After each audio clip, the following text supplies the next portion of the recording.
Is the real estate market thawing out? We've been in a freeze, for a lack of a better term, with this gridlock between buyers and sellers. There hasn't been a whole lot of sales, but according to some experts, we are in for a thaw next year. So let's take a look at what they're saying.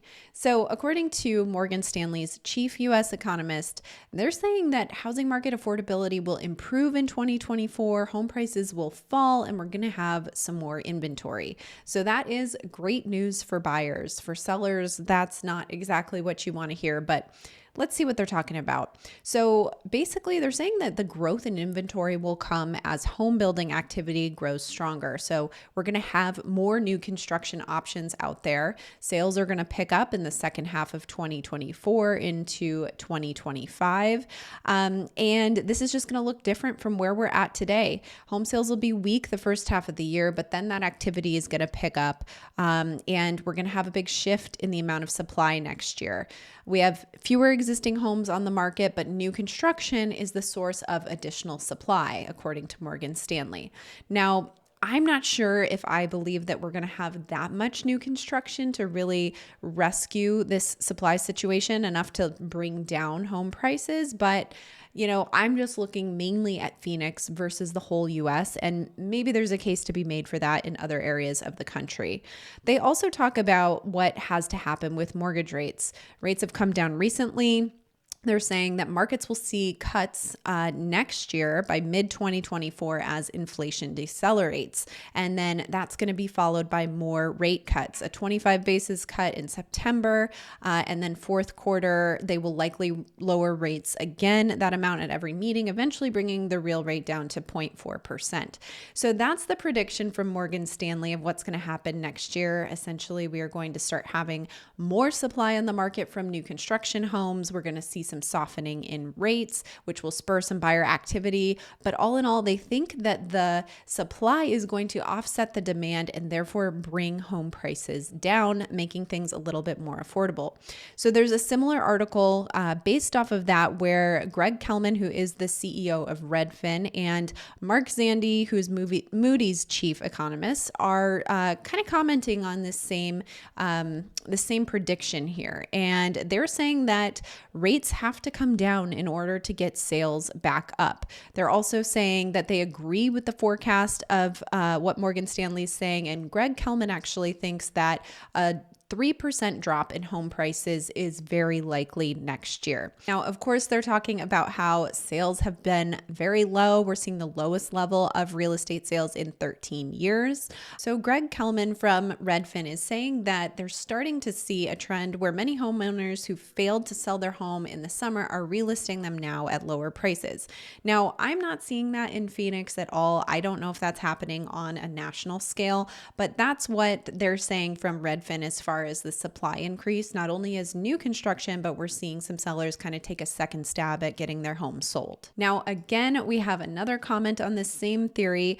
The housing market is flashing fresh signs of recovery as rising listings and sales point to a possible thaw. Pending home sales ticked higher 1% on a monthly basis in October, according to Redfin data. Now, I'll show you what we're seeing in Phoenix, but we didn't see that 1% increase here in this area. They're also talking about mortgage rates here. Applications jumped 6% on a monthly basis and soared 40% from levels last year. That's not surprising. We had such low demand around this time last year. And they're also mentioning the builder theory. Builders appear to be revving up their pace of construction.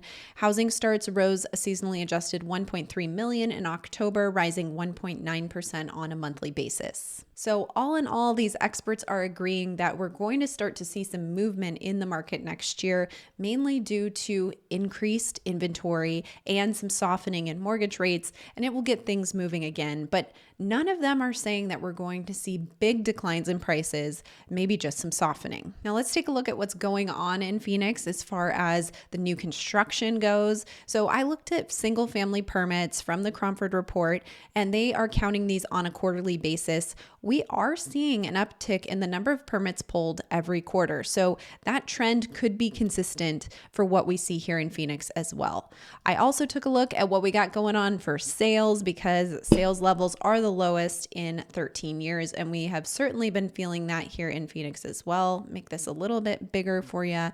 So this month, although the month isn't fully finished, it's clearly coming in pretty low. And all we've been doing is kind of trending downward as this year has gone on as far as the number of sales per month.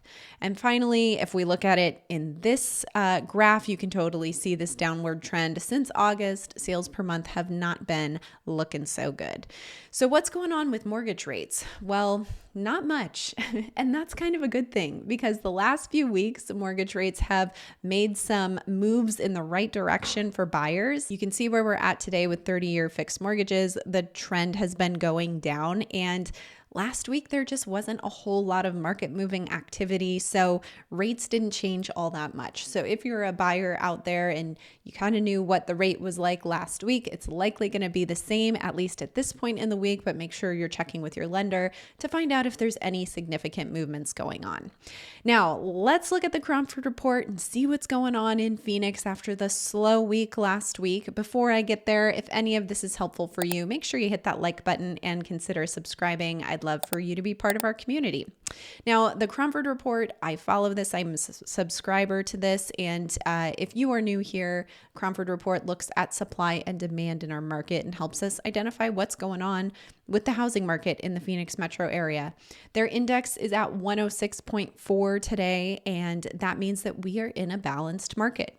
Any number between 90 to 110 is considered balanced. This has been going down a little bit quicker than I expected. I didn't think we would be at 106 today. I thought we'd still be kind of closer to that 110 range. And demand has been going down 68.9, so that's about 32% below normal. They consider 100 being that normal range. And then supply is at 64.7. So that's about 36% below normal, with 100 being that balanced range. As I've said every week, we've seen supply start to increase and we have seen demand start to decrease. And so these two numbers here coming closer together are putting us in a balanced market. Now let's look at every city because all cities are behaving differently. And you may notice we have kind of a big difference here with one green arrow, and that's Goodyear. So Goodyear has made some changes, very slight changes, but has moved its way, further from the buyer's market, closer to a balanced market over the last week, but it's nothing really that significant. So Goodyear is technically still in a buyer's market. Anything under 90 is considered a buyer's market. So we've got Goodyear, Surprise, Maricopa, Queen Creek, and Buckeye, all considered to be in buyer's markets right now. Cave Creek and Peoria are the balanced markets. And then everything from Mesa and up to Chandler on this list are considered seller's markets. Now, all the red arrows on here mean that when we look at this data and the change in these cities month over month, their CMI readings went down, which is a bad thing for sellers. It means that those CMIs moved closer to a buyer's market and further from a seller's market. But like I said, everything from Mesa to Chandler is still in a seller's market. So it's not that we don't have any seller's markets or any advantage for sellers. It's just that it's been a weakening market. And we've seen this going on for the last few months. We did see a slight slowdown in the change of pace of the overall average CMI. So this week we saw a change of 15.2%, and last week we saw 16.1%. So still all in all moving in a direction favorable for buyers, but just at a slower rate over the last week. The Cromford report said they started to see a little bit of improvement in the demand trend, but supply continues to increase. So they're really not sure what's going to happen. It's a little bit unusual to see supply increasing so much for the third week of November. So that's something we want to keep our eye on. But overall, we're still in kind of this weak seller's market, balanced market area, depending on what city you're in. Not a whole lot of activity. We're still in this frozen, so to speak, range, and looking forward to 2024 when we might thaw out a little bit. If you are considering considering buying a home right now and you're not sure if you should wait until 2024 or jump in and buy now, you can at least get an idea of what prices are. So check the description below. We have a link to search our MLS for homes for sale. And a lot of this is really going to hinge on inventory. If we can't get our inventory up, then we won't have enough homes out there on the market in order to bring prices down. So if you're curious on how we could get more inventory, what some of those theories are, make sure to check out this video right here. I'll be back on Friday with another video. Thanks for joining.